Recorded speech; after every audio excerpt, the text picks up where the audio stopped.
Hello everyone. So we are going to complete our biological classification in this video. हम इससे पहले 3 से 4 videos में अपने बाकी सारे फाइलम्स इस चैप्टर के पूरे कर चुके हैं राइट। हमारा फंजाई बचता है और भी 2-3 छोटे मोटे kingdom, Plantae kingdom, Animalia right, और कुछ दूसरे टॉपिक्स भी हैं जो रह गए।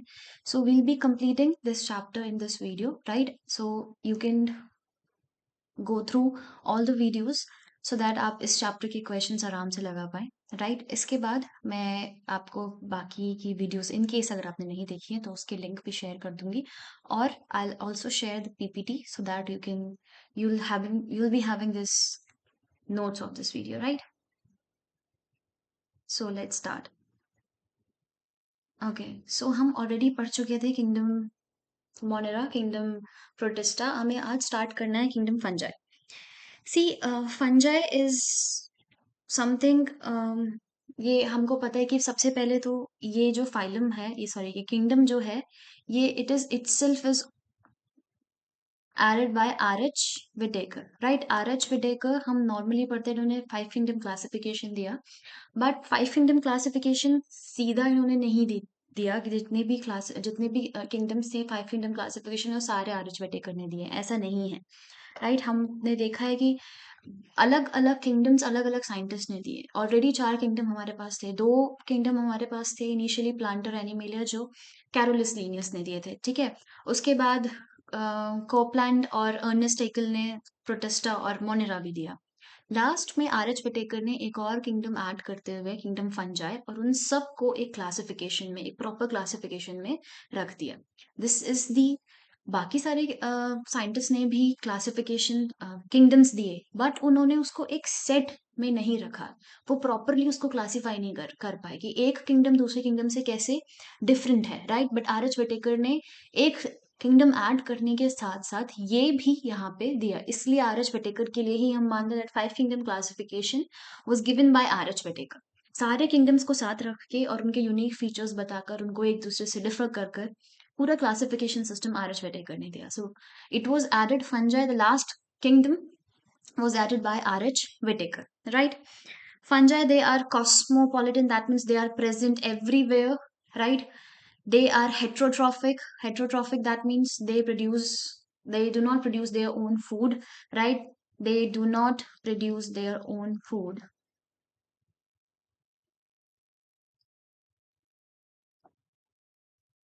right? And get the nutrients by absorption. Host body से, जिसके भी साथ वो रह रहे हैं, ठीक है, be it plant, other animal, anything, जिसके भी साथ वो रह रहे हैं, एब्जॉर्प्शन के थ्रू वो न्यूट्रिशन अब्जॉर्ब कर लेते हैं right.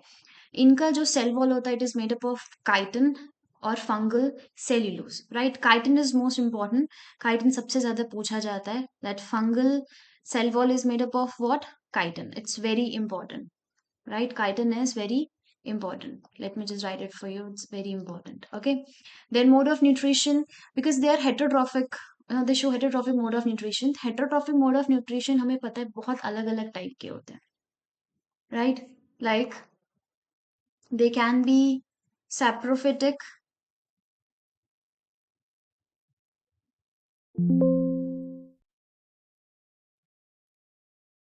right, they can be saprophytic, they can be parasitic, they can be symbiotic, right. That means, what is this,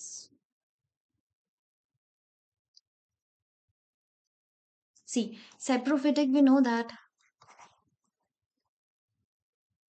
किसी भी डेड और डिकेइंग मैटर पे फीड करना, डेड और डिकेइंग मैटर पे फीड करना is saprophytic mode of nutrition right. Parasite की अगर हम बात करें, parasitic mode of nutrition, I am so sorry for this,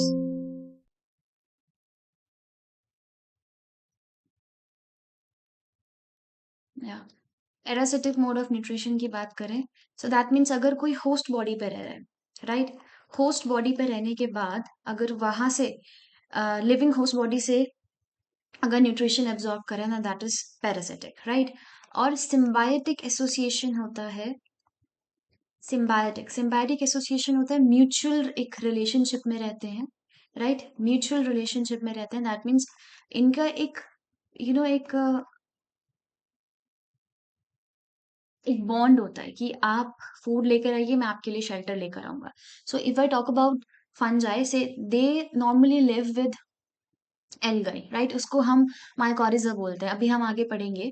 माइकोरिज़ा is a symbiotic association of fungi and algae, right? उसमें से फंजाई, बिकॉज ये हेटेरोट्रॉफिक है, बहुत आलसी है, कभी अपना खाना खुद नहीं बनाता, तो ये क्या करेगा, ये शेल्टर देगा, प्रोटेक्शन देगा. और एल्गी वी नो दैट वो प्लांट की तरह बिहेव करती है, तो वो फूड देगी, वो फोटोसिंथेसिस करेगी. ओके. सो ये एक इनका म्यूचुअल रिलेशनशिप है, जिसमें वे एक बॉन्ड क्रिएट करते हैं कि आप आधी 50% आप कंट्रीब्यूशन देंगे, 50% आप कंट्रीब्यूशन देंगे, right? That is symbiotic association. Okay. Next we have vegetative propagation. Vegetative reproduction is by fragmentation. Number one, fragmentation, budding, and fission. Fission means when a cell divides into two. ठीक है, एक single cut से वो दो में divide हो जाता है, that is known as fission. Asexual reproduction is by spore formation such as conidia, zoospores and sporangiospores. Please, you have to learn, you have to remember the name of these spores, because वो आपको direct question पूछ सकता है कि इसमें से कौन सा असेक्सुअल स्पोर है, इसमें से कौन सा सेक्सुअल स्पोर है. क्योंकि असेक्सुअल और सेक्सुअल दोनों रिप्रोडक्शन फंजाई में स्पोर फॉर्मेशन से होती हैं. But the difference is you have to remember the name, because इनका फॉर्मेशन थोड़ा सा कैसा होता है, अलग होता है, राइट? असेक्सुअल स्पोर्स और सेक्सुअल स्पोर्स के नाम अलग अलग हैं, तो इनके नाम याद करने बहुत इंपॉर्टेंट है. असेक्सुअल स्पोर है conidia, zoospores and sporangiospores, and sexual reproduction होता है by oospores, ascospores and basidiospores, right? By forming fruiting bodies. This is all about a very short detailing about fungi. अब हम इसके धीरे धीरे स्ट्रक्चर और सेक्सुअल रिप्रोडक्शन पे आते हैं. इसका थोड़ा सा स्ट्रक्चर मैं आपको बता देती हूँ. सी, फंजाई का जो स्ट्रक्चर होता है, it is made up of hyphae. यहीं पे बता देती हूँ, देखो ये आपको दिख रहा है, ये this this is the structure. अगर मैं स्ट्रक्चर की बात करूँ ना, सो ये एक छोटे छोटे थ्रेड लाइक स्ट्रक्चर से मिलकर बना होता है, like this. It is very important. Okay, it is very important. Structure समझना बहुत इंपॉर्टेंट है. Okay, let me just add one slide है so that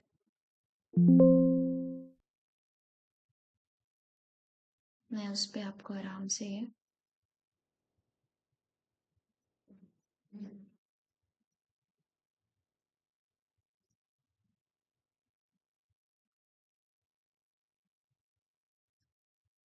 okay. See, if we talk about the structure of fungi, तो fungi का जो body होता है ना, वो कुछ थ्रेड लाइक स्ट्रक्चर से मिलकर बना होता है, बहुत एक इस तरीके से एक ग्रुप होता है. Each thread is known as hyphae. Each thread is known as hyphae, right? Their body is made up of thread-like structures, right? And each thread-like structure is known as hyphae, right? ये hyphae जो network बनाता है, network of hyphae is known as mycelium. Network of hyphae is known as mycelium. अब ये जो mycelium होता है, ये दो तरीके का हो सकता है. It can be branched, right? जैसे ट्रीज की ब्रांचेस निकली रहती हैं वैसे, और it can be unbranched. Okay.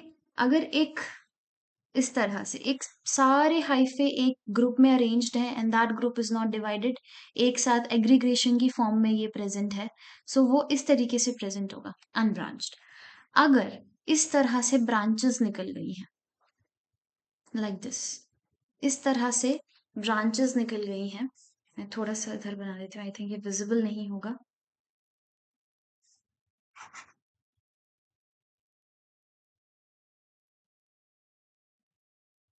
C, mycelium कैसा होता है? दो तरीके का होता है. It can be branched, number one, it can be branched, और it can be unbranched, number two, unbranched,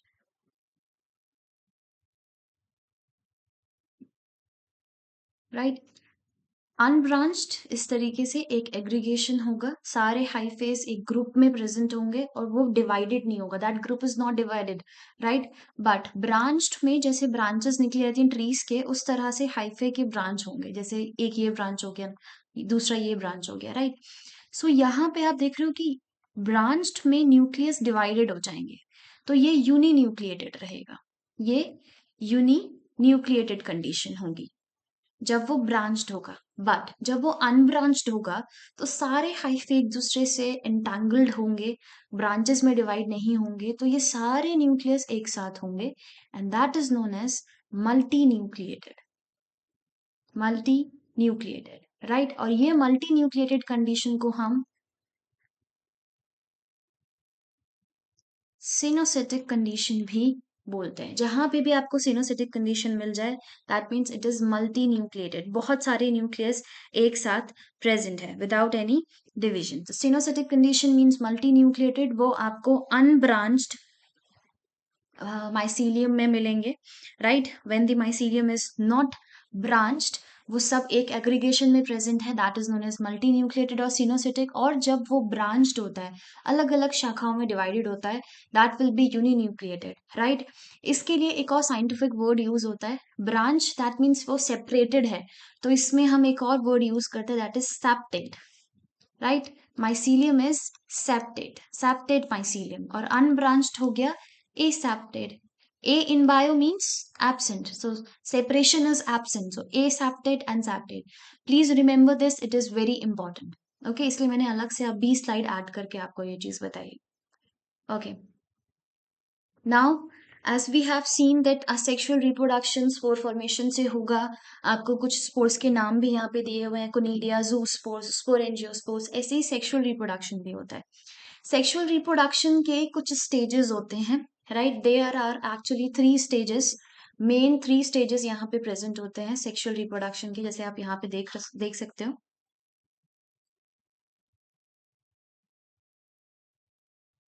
C, in sexual reproduction plasmogamy, plasmogamy को क्या बोल रहा है, plasmogamy is the fusion of protoplasm. सबसे पहले जो दो माइसीलियम प्रेजेंट हैं, सबसे पहले जो दो माइसीलियम प्रेजेंट हैं, उनका प्रोटोप्लाज्म आपस में फ्यूज करेगा, लाइक दिस। यहाँ पे देख रहे हो, एक हाइफे ये हो गया, व्हाट इज दिस, एक हाइफे ये है यहाँ पे,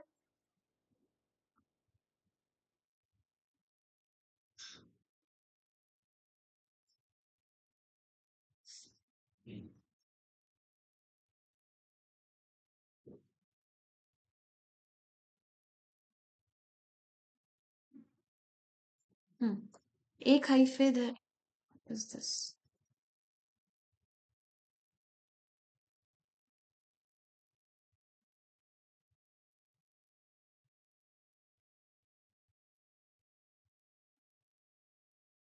एक हाइफे ये है इधर, ठीक है, एक हाइफे ये है इधर, दोनों का प्रोटोप्लाज्म आपस में क्या कर रहा है, फ्यूज कर रहा है। This condition is known as, this process is known as plasmogamy, right?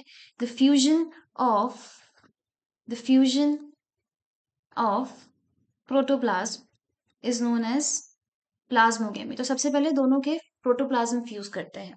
जैसे आपने देखा है कि सेल में जब भी कोई चीज टूटती है तो वो अंदर से बाहर की तरफ टूटती है, और जब भी कोई चीज जुड़ती है तो वो बाहर से अंदर की तरफ जुड़ती है, राइट। तो यहाँ पे सबसे पहले बाहर, दैट मीन्स प्रोटोप्लाज्म जो है, जो मैट्रिक्स प्रेजेंट है सेल के अंदर, किसी भी चीज के अंदर, वो पहले फ्यूज करेगा, उसके बाद जो न्यूक्लियस है वो फ्यूज करेगा। So the second step is karyogamy. Karyogamy is the fusion of nucleus, is the fusion of nuclear, right. अब प्रोटोप्लाज्म ने फ्यूज करके एक स्ट्रक्चर में आ गए वो, लाइक दिस, ये एक स्ट्रक्चर हो गया, राइट। अब इसके अंदर जो दो न्यूक्लियस प्रेजेंट थे वो भी आपस में फ्यूज कर लेंगे, that is the second process, right. अब क्या हो गया, आप देखो यहाँ पे जब दो न्यूक्लियस आपस में फ्यूज कर लेंगे तो ये 2n स्ट्रक्चर बन जाएगा, ठीक है, ये डिप्लॉयड स्ट्रक्चर बन जाएगा। अब डिप्लॉयड स्ट्रक्चर जब मियोसिस, जब स्पोर्स बनाएगा तो उसको रिडक्शनल डिवीजन करना होगा, तो इसीलिए third step is meiosis. Diploid structure से जहां पे 2n कंडीशन होती है, वहां पे, वहां से जब स्पोर्स बनते हैं तो वो क्या करते हैं, मियोसिस के थ्रू बनते हैं। तो इसीलिए थर्ड प्रोसेस है हमारी मियोसिस। तो ये जो 2n स्ट्रक्चर यहाँ पे बना था, इस 2n स्ट्रक्चर में मियोसिस होगी, और मियोसिस से एक डिप्लॉइड स्ट्रक्चर यहाँ पे क्या बनाएगा, 4 हैप्लॉइड स्पोर्स बना लेगा। ठीक है, हैप्लॉइड स्पोर्स बनेंगे, हर एक हैप्लॉइड स्पोर जर्मिनेट करके फिर से हाइफे बनाएगा, वो हाइफे फिर से मिलेंगे, जर्मिनेट करेंगे, एंड माइसीलियम प्रॉपर अपनी फॉर्म में आ जाएगा, and this process will go on. Mycelium बनेगा, फिर से हाइफे एक दूसरे के साथ उनके माइसीलियम जो है फिर से आपस में क्या करेंगे, प्लाज्मोगैमी करेंगे, कैरियोगैमी करेंगे, देन मियोसिस, स्पोर्स बनेंगे, वो स्पोर्स जर्मिनेट करेंगे, मैच्योर हो जाएंगे, and then they will be develop into hyphae, right. तो ये प्रोसेस चलता रहता है। So this is a normal reproductive cycle in fungi, but कुछ फंजाइज ऐसी होती हैं जिसमें प्लाज्मोगैमी के बाद कैरियोगैमी एकदम से नहीं आती।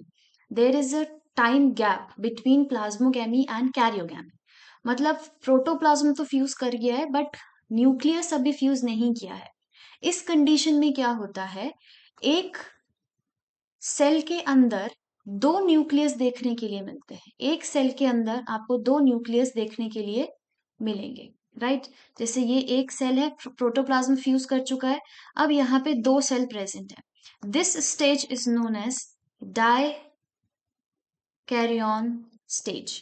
डाई मीन्स टू, कैरियन मतलब न्यूक्लियस, दो न्यूक्लियस एक ही प्रोटोप्लाज्म के अंदर, एक ही सेल के अंदर आपको मिलेंगे, right. This is n+n condition, यहाँ पे लिखा हुआ है, दिस इज डाई कैरियन। अगर प्लाज्मोगैमी के बाद इमीडिएटली कैरियोगैमी नहीं होता तो एक इंटरमीडिएट स्टेज आती है जिसमें एक ही सेल के अंदर दो न्यूक्लियस प्रेजेंट होते हैं, and that stage is known as dikaryon. It is very important, ये सारी फंजाई क्लासेस में नहीं होती, सिर्फ कुछ ही शो करती हैं, और कौन सी फंजाई क्लास शो करती है वो हम आगे डिविजन में पढ़ेंगे, राइट।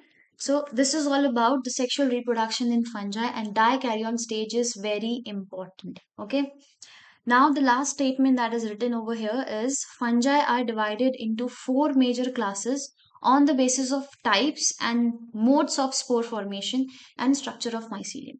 Mycelium का structure कैसा है, ब्रांच्ड है या अनब्रांच्ड है। दूसरा, स्पोर फॉर्मेशन कौन कौन सी हो रही है, दैट मीन्स आप देख रहे हैं यहाँ पे सेक्सुअल स्पोर्स के भी नाम दूसरे हैं, अलग अलग हैं, असेक्सुअल स्पोर्स के भी नाम अलग अलग हैं। तो कौन से स्पोर्स कौन सी क्लास में बन रहे हैं, इसके बेसिस पे।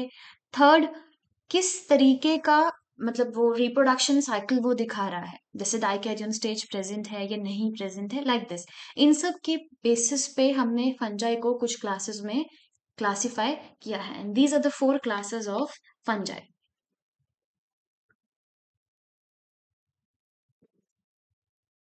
Number one is Phycomycetes, Ascomycetes, Basidiomycetes, and Deuteromycetes.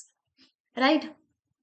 Phycomycetes, it is like इसको नाम फाइको इसीलिए दिया हुआ है because it is more like plant. It is because it is an obligate parasite on plants. Okay.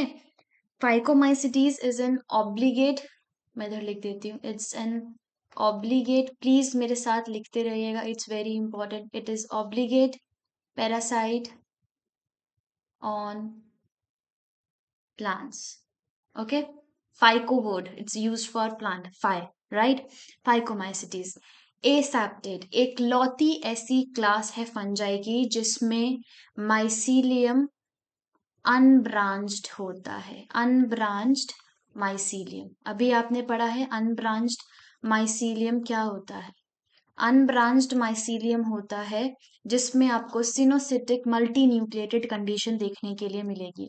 तो सिनोसिटिक hyphae किसके अंदर present होगा, फाइकोमाइसिटिस, इकलौती क्लास है।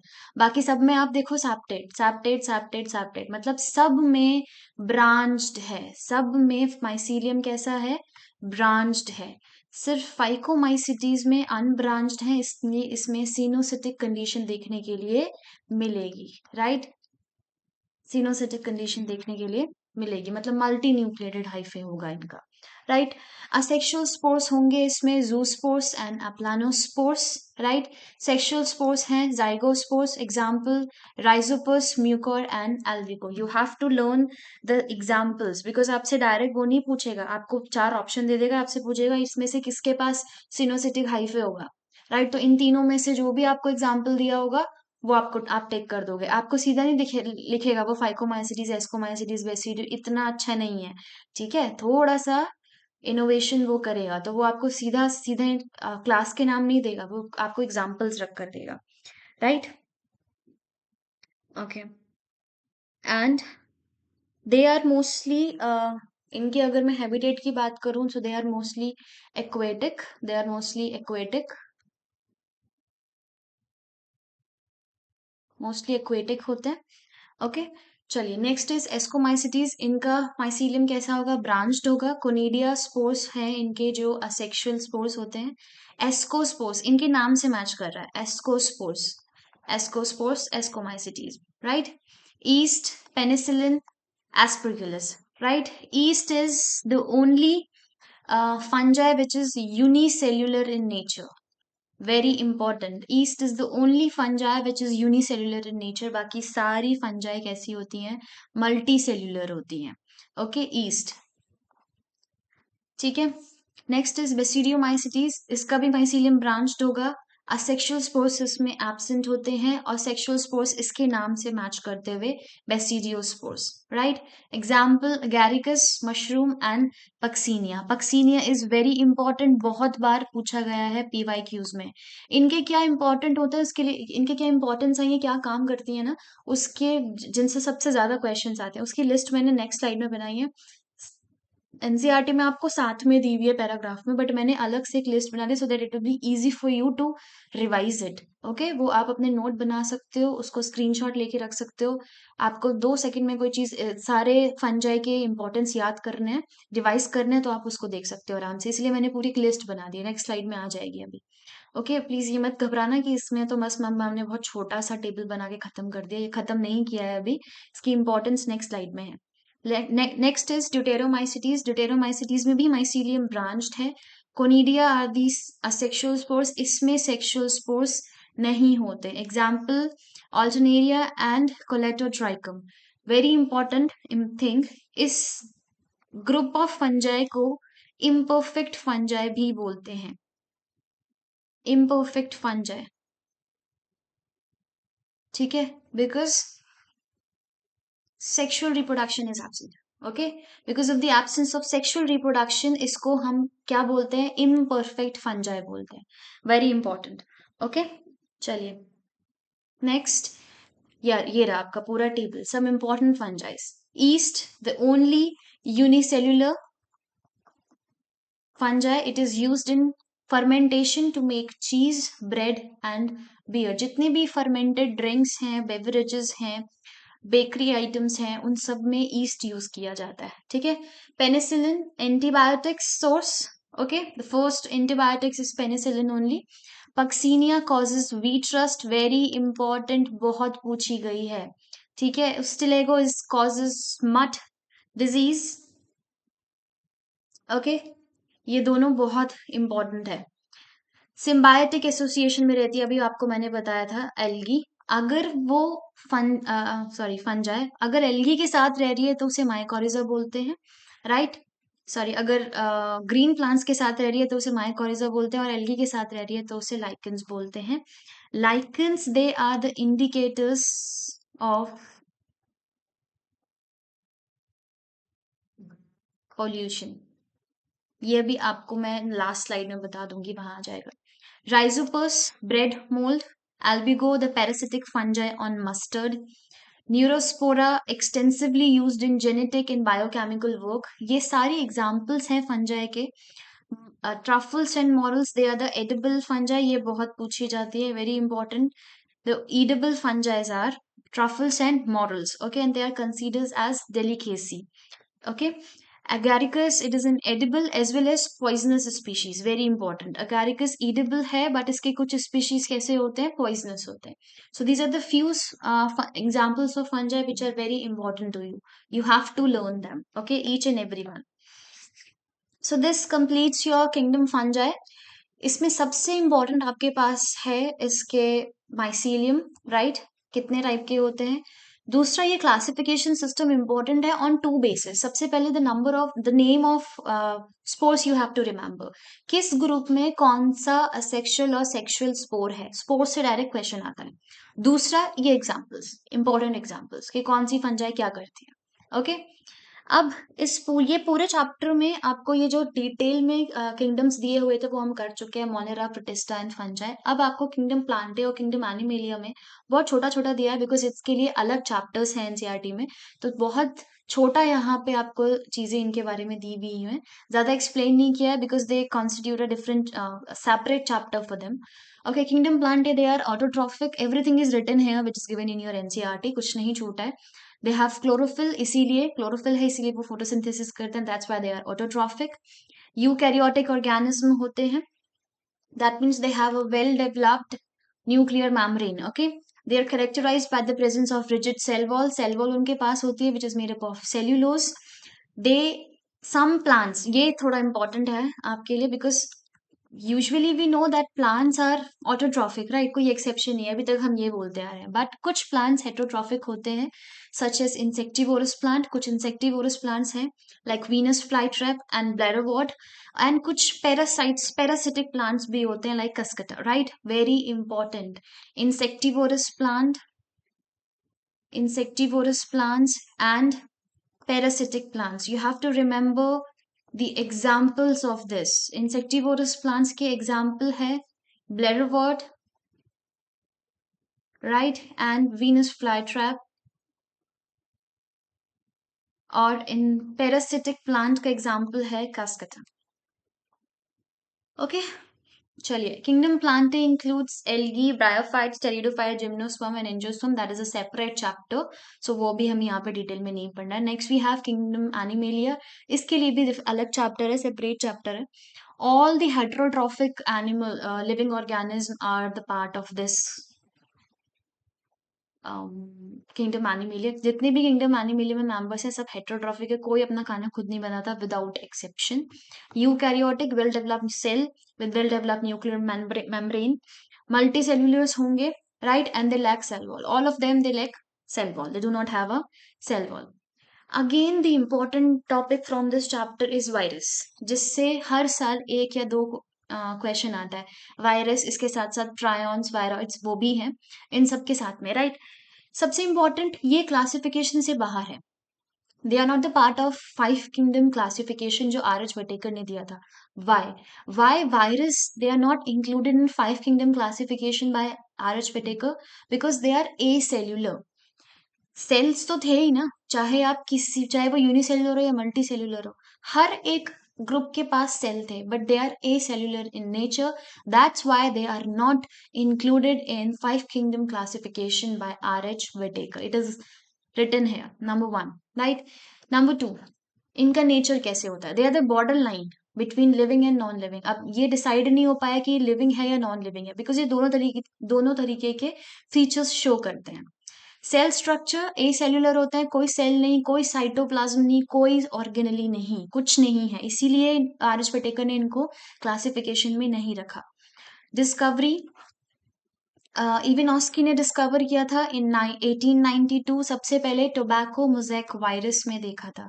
टोबैको मोज़ेक वायरस जो टोबैको प्लांट को इन्फेक्ट करता था. टोबैको मोज़ेक वायरस में सबसे पहले 1892 में दिमित्री इवेनॉस्की ने डिस्कवर किया था. ओके, सिर्फ डिस्कवर किया था, इन्होंने इसको नाम नहीं दिया था वायरस. इसको नाम, जो वर्ड है वायरस, क्वाइन किया बेजेनेक ने, राइट? साइज अगर हम इसकी बात करें सो इट्स 20 to 300, वैरी करता है, नैनोमीटर.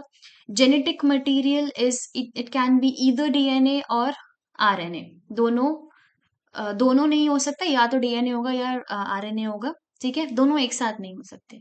इसके ऊपर एक जेनेटिक कोट, एक प्रोटीन कोट होता है जिसे आप बोलते हो capsid, okay, it's very important. What is capsid? A protein coat. अभी डायग्राम दिखाऊंगी तो समझ आ जाएगा. Protein coat, okay. और ये जो कैप्सिड होती है ना, जैसे ये एक एक कैप्सिड यूनिट है ये, राइट. ये एक एक रिंग बना लेते हैं, एक रिंग स्ट्रक्चर, एक ग्रुप बना लेते हैं ये कैप्सिड्स. और इस पूरे ग्रुप को हम बोलते हैं, एक तो हो गया ये, sorry, this complete ring is capsid. This complete ring is capsid. इस कैप्सिड के एक यूनिट को आप बोलते हो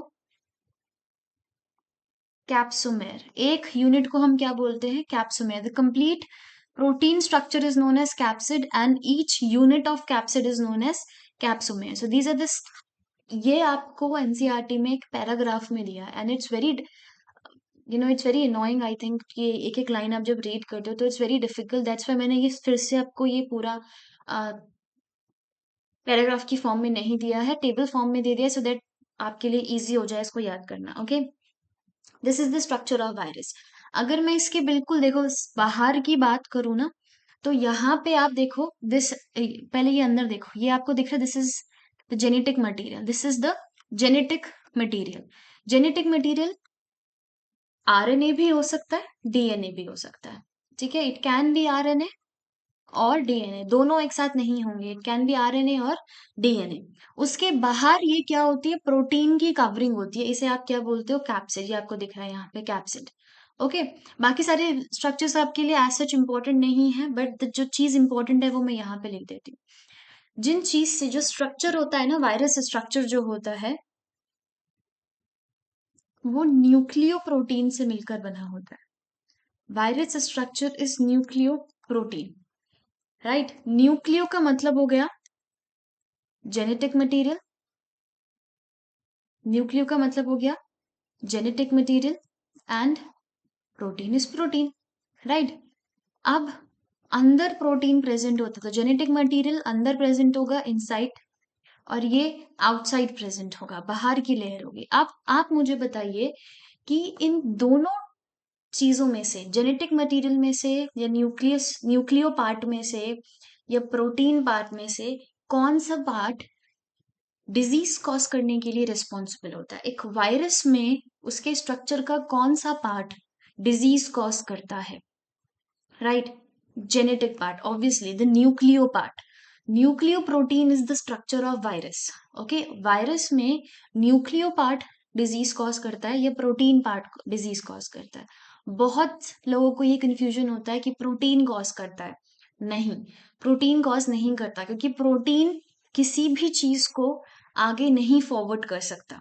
वायरस डिजीज एक सेल से दूसरे सेल में जाना, कॉपी बनाते वक्त, ये उसका जेनेटिक मटेरियल ही कर सकता है. तो इसीलिए न्यूक्लियो प्रोटीन अगर स्ट्रक्चर का नाम है वायरस का, तो उसका न्यूक्लियो पार्ट जो होता है वो डिजीज कॉज करता है. ये क्वेश्चन आ सकता है, right. So nucleo part is disease causing, because this term is given in your NCERT, and everything which is given in your NCERT is of utmost importance. The nucleoprotein is very important. Please ये term ना याद रख, भूले नहीं, याद रखना है. जितने चांद सितारे हो सकते हैं इस पे बना लो. Nucleo part causes the disease. Any viral disease is caused by the nucleo part of virus structure. Protein part सिर्फ उसको प्रोटेक्शन दे रहा है, वो डिजीज कॉज नहीं करता. Okay, please. बिकॉज चलो ठीक है, अगर न्यूक्लियो पार्ट डिजीज कॉज करता है ये पता है, तो हम सोचते हैं प्रोटीन भी कर रहा है. प्रोटीन नहीं करता, प्रोटीन सिर्फ उसको प्रोटेक्शन दे रहा है और कुछ नहीं कर रहा. Nucleo part that is the genetic material. Virus में जितना भी न्यूक्लियस पार्ट होता है, न्यूक्लियो पार्ट होता है, वो ही सिर्फ डिजीज कॉज करेगा. अदरवाइज उसके अलावा जितना भी प्रोटीनियस पार्ट है उसके चारों तरफ, वो सिर्फ प्रोटेक्शन दे रहा है, डिजीज कॉज नहीं करता. Okay, now there are some statements given in your NCERT about virus. Let us just recall one by one them, right? Viruses use the host machinery to multiply inside the host cell. They exist in the crystalline form outside the host cell. मैं आपको एक short में बता देती हूँ इसका मतलब क्या है. जब एक वायरस बाहर होता है, होस्ट बॉडी से बाहर होता है, तो वो इनएक्टिव होता है. ठीक है, वो डिवाइड नहीं कर रहा होता. But as soon as it gets into the host body, एक लिविंग बॉडी के अंदर चला जाता है, तो वो डिवाइड करना स्टार्ट कर देता है, मल्टीप्लाई करना स्टार्ट कर देता है अपना नंबर, राइट. तो रेप्लिकेशन करना कब स्टार्ट करे, जब होस्ट बॉडी उसको मिल रही है। बिना होस्ट बॉडी के वो इनएक्टिव है, वो नॉन लिविंग की तरह बिहेव कर रहा है। बट जैसे ही उसको होस्ट बॉडी मिल जाती है, उसकी बॉडी में जाके वो अपना मल्टीप्लिकेशन स्टार्ट कर देता है, रेप्लिकेशन स्टार्ट कर देता है, बिकॉज ऑफ विच उस पर्टिकुलर होस्ट में वो डिजीज कॉज करना शुरू कर देगा। तो धीरे धीरे वायरल डिजीज फैल जाती है। इसीलिए वायरल डिजीज क्या कैसे होती है, कम्युनिकेबल होती है, right. Next, we have the other statement is they are obligate parasite and cause various diseases in plants and animals. Obligate parasite, obligate means compulsory. Compulsory parasite होते हैं। क्यों, ये क्वेश्चन भी आ सकता है, ये assertion रीजन में आ सकता है, या स्टेटमेंट बेस्ड क्वेश्चन आजकल बहुत आते हैं नीट में, ये भी आ सकता है, वेरी इंपॉर्टेंट। और आपके अगेन 11th में सीधा सीधा क्वेश्चन पूछा जा सकता है, डिफाइन वायरस। तो वायरस में आपको ये टर्म ये लिखना ही लिखना है, that virus are obligate parasite. This is very important. School में टीचर्स नहीं मानते कि ये डेफिनेशन, कितना भी कुछ भी शानदार डेफिनेशन लिख कर आ जाओ, नहीं, ऑब्लिगेट पैरासाइट मेंशन करना ही पड़ेगा। Viruses are obligate parasite. Why? Obligate means compulsory and parasite that means they उनका एग्जिस्टेंस ही नहीं है बिना होस्ट के। और होस्ट बॉडी पर रहने वाले ऑर्गेनिज्म को हम क्या कहते हैं? Parasite. So they are obligate parasite. That means their existence is only because they have to live on a host body. So obligate means compulsory, and parasite we know, and organism that lives on the body, on or inside the body of other living organisms, that is known as parasite. So they are compulsorily parasite, obligate parasite. Okay. And they cause various diseases in plants and animals as well, like common cold, AIDS, polio, mumps, measles, chicken pox etcetera. Animals और आप देखो, जो सबसे पहले विनोस्की ने plant में देखा था, ठीक है, टोबैको प्लांट में देखा था, mosaic disease in plant such as tobacco, cucumber, tomato etcetera. Leaf curling, जो लीफ कर्ल होती भी आपको दिख जाती है, या जो लीफ की जो वेन्स हैं वो येलो हो जाती हैं, वो सब प्लांट्स में बीमारियां होती हैं, डिजीजेस होती हैं, that is because of virus only. Okay.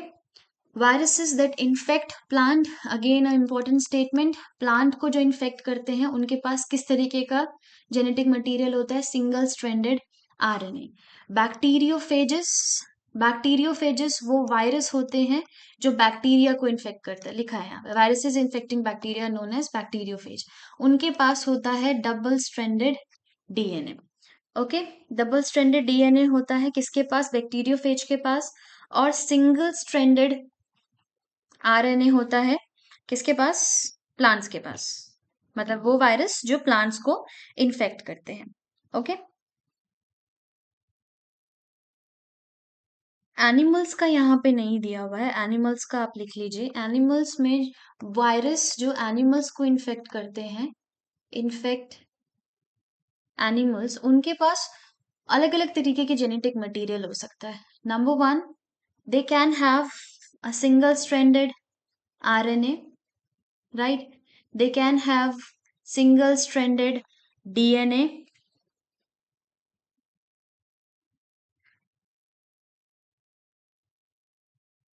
Sorry.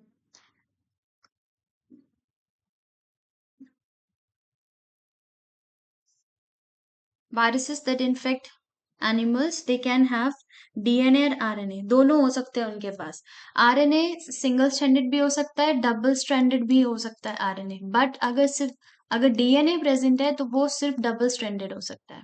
ये तीन तरीके के जेनेटिक मटेरियल प्रेजेंट हो सकते हैं उस वायरस के पास जो एनिमल्स को इन्फेक्ट करता है। Single stranded RNA, double stranded RNA और double stranded DNA. Okay, RNA भी हो सकता है और डीएनए भी हो सकता है। ये आपके दो पिक्चर्स हैं जो आपको एनसीईआरटी में दिए हुए हैं। ये पिक्चर आपका है, this one is of tobacco mosaic virus, TMV. Okay, इसके पास देखो आरएनए प्रेजेंट है, और ये पूरा कैप्सिड है, जो पूरा ग्रीन कलर के आपको देख रहे हैं, दिस इज कैप्सिड। और एक यूनिट यहाँ पे क्या होगी? Capsomere. Okay, this is bacteriophage, this is the structure of bacteriophage, this is very important for school purpose। 11th में स्कूल में इसका डायग्राम बहुत पूछा जाता है, मैं आपको बता देती हूँ। इसके तीन पार्ट होते हैं बैक्टीरियोफेज का। ये जो आपको क्रिस्टलाइन स्ट्रक्चर दिख रहा है, दिस इज हेड, ठीक है। उसके बाद ये छोटा सा पार्ट आपको दिख रहा है, दिस इज स्कॉलर, राइट, जो हेड को शीथ से, प्रोटीन, ये भी प्रोटीन का है, सब प्रोटीन का बना हुआ है। ये शीथ से, ये जो रिंग टाइप स्ट्रक्चर दिख रहा है, this is sheath, protein sheath, right, इससे कनेक्ट करे, दैट इज कॉलम। और ये जो आपको फाइबर्स निकलते हुए दिख रहे हैं ना, ये अटैचमेंट पर्पस के लिए यूज होते हैं, राइट। ये क्या प्रोवाइड करते हैं? अटैचमेंट के लिए मदद करते हैं, इन्हें आप बोलते हो टेल फाइबर्स। तो in total bacteriophage have 4 structures, ठीक है, head, collar, sheath and tail fibres. Okay, very important, इसका डायग्राम बहुत इंपॉर्टेंट है स्कूल पर्पज से specially. Next last topic is virus के बाद इसी के जैसे और भी कुछ डिजीज कॉजिंग ऑर्गेनिज्म प्रेजेंट होते हैं, अगेन जिनको क्लासिफिकेशन सिस्टम में जगह नहीं दी गई। सबसे पहले हम वायरॉइड्स देखते हैं। Viroids they are the smallest infectious agents, virus से भी छोटे होते हैं, सबसे छोटे, ठीक है, वायरस बहुत छोटा होता है पर उससे भी छोटे होते हैं viroids. They consist nucleic acid but lack protein, very important, this statement is very important, PYQ में पूछी गई है। किसके पास ऐसा कौन सा डिजीज कॉजिंग ऑर्गेनिज्म है जिसके पास प्रोटीन नहीं होता? वायरस के पास भी होता है, एक और है यहाँ पे लिखा हुआ है प्रायॉन्स, इनके पास भी होता है प्रोटीन, वायरॉइड्स के पास प्रोटीन नहीं होता, ठीक है।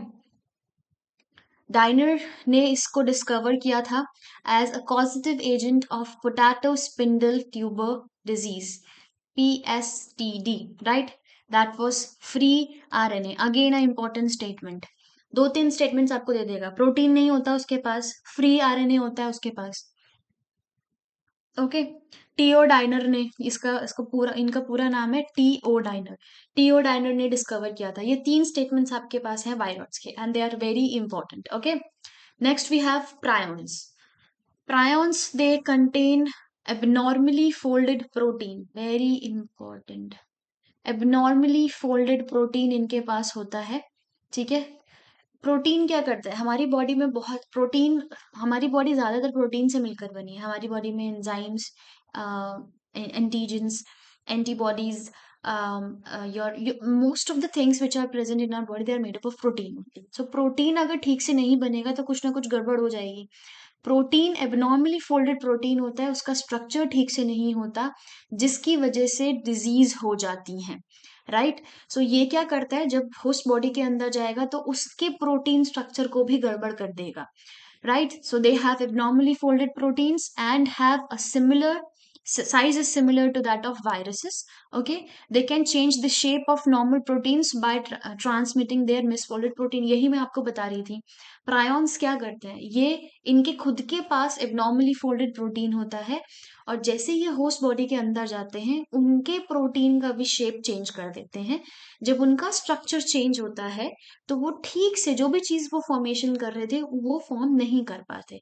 जैसे हमें पता है जब बायोमोलिक्यूल्स में हमने पढ़ा होगा that we have different structures of protein, primary, secondary, tertiary, quaternary, right?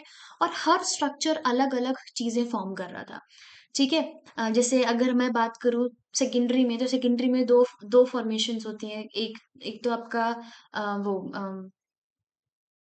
Sheet की फॉर्म में होता है, राइट, और एक आपका कर्व फॉर्म में होता है, ठीक है। सो प्लस आपका टर्शरी फॉर्म की अगर आप बात करो तो most of the antigens, enzymes, वो सब किस में होते हैं? टर्शरी स्टेज में होते हैं। क्वाटनरी का आपको हीमोग्लोबिन से, जो हीमोग्लोबिन का जो हीम पार्ट होता है वो क्वाटनरी स्ट्रक्चर में होता है। सो आप देख रहे हो protein has to be in their specific form और स्ट्रक्चर, पर्टिकुलर चीज फॉर्म करने के लिए। एंटीजन बनाने के लिए टर्शरी में होना पड़ेगा, हीमोग्लोबिन बनाने के लिए क्वाटनरी स्ट्रक्चर में होना पड़ेगा। अगर ये स्ट्रक्चर में गड़बड़ कर दूं तो क्या वो पर्टिकुलर चीज बन पाएगी? नहीं बन पाएगी। तो सेम यही चीज प्रायॉन्स करते हैं, दे आर वेरी डेंजरस, पूरा प्रोटीन स्ट्रक्चर चेंज कर देते हैं, उसका शेप चेंज कर सकते हैं, जिससे एक नहीं मल्टीपल डिजीजेस आपकी बॉडी में हो सकती है, right. So they cause many neuro degenerative diseases, right? Neuro degenerative diseases, degenerative इसलिए लिखा है क्योंकि स्ट्रक्चर को डिफॉर्म कर देते हैं, right. Example bovine spongiform encephalopathy, BSE। मैं आपको बताती हूँ, bovine word is used for cattle, bovine word is used for cattle, right? Spongiform encephalopathy, that means encephalopathy, that means is related to your brain, right? Brain का development ठीक से नहीं होता, इसीलिए इसको मैड काउ डिजीज भी बोलते हैं. कैटल में मोस्टली क्या आता है, काउ ना, तो इसको मैड काउ डिजीज भी बोलते हैं. And it is very important, recently alternative years में ये बहुत पूछी जा रही है, ठीक है. एंड जैकॉब डिजीज, सेम चीज जिसमें मेंटल डिसऑर्डर्स होता है उसको जैकॉब डिजीज ह्यूमंस में बोलते हैं, राइट. सो बोवाइन स्पॉन्जिफॉर्म एन्सेफेलोपैथी, ये मैड काउ डिजीज और जैकॉब डिजीज, ये किसकी वजह से हो रही है, प्रायोन की वजह से. ओके. लास्ट आपके एनसीईआरटी में एक स्टेटमेंट दिया हुआ है इस चैप्टर में, लाइकेंस, जो हम थोड़ा सा पढ़ चुके हैं, मैंने आपको कहा था कि मैं आगे बताऊंगी. Lichens are the symbiotic association between fungi and algae. Lichens में जो फंगल पार्टनर होता है उसको हम बोलते हैं माइकोबाइंड, और जो एल्गल पार्टनर होता है उसको हम बोलते हैं फाइकोबाइंड. बिकॉज एल्गल पार्टनर जो होता है, ठीक है, लाइकेन में दो पार्टनर्स होते हैं, एक एल्गल पार्टनर और एक fungal partner, right. Fungal partner, algal partner जो होता है उसको हम बोलते हैं फाइकोबाइंड, और फंगल पार्टनर को हम बोलते हैं माइकोबाइंड. ये याद करने के लिए आप phycobiont, phyco word is use for plants, no. तो एल्गी क्योंकि फूड प्रोडक्शन करती हैं, प्लांट की तरह बिहेव करती हैं, प्लांट किंगडम में ही आता है ये भी, तो इसीलिए इसको फाइकोबाइंड बोलते हैं. एंड माइकोबाइंड बोलते हैं फंजाई को. फंजाई क्या करता है, प्रोटेक्शन देता है, शेल्टर देता है, राइट. इनके एसोसिएशन को हम क्या बोलते हैं, lichen. Lichens are the good indicators of pollution. Why? Because they do not grow in a polluted area. Polluted area में लाइकेंस ग्रो नहीं करते. सो अगर किसी भी जगह पे लाइकेंस का नंबर बहुत कम है, then that means that area is polluted. और अगर जहाँ पे लाइकेंस बहुत ज्यादा ग्रो कर रहे हैं, then that means that area is not polluted. Okay. So this completes your chapter biological classification. Okay. इसके मैं आपको बाकी डिस्क्रिप्शन में बाकी वीडियोस का लिंक भी डाल दूंगी, सो दैट आप पूरा एक साथ देख पाओ, उसको पूरा चैप्टर एक गो में आप पढ़ पाओ. प्लीज आप इसके क्वेश्चंस लगाइए, कोई भी query related to this chapter आप कमेंट कर सकते हो. I will surely get back to you.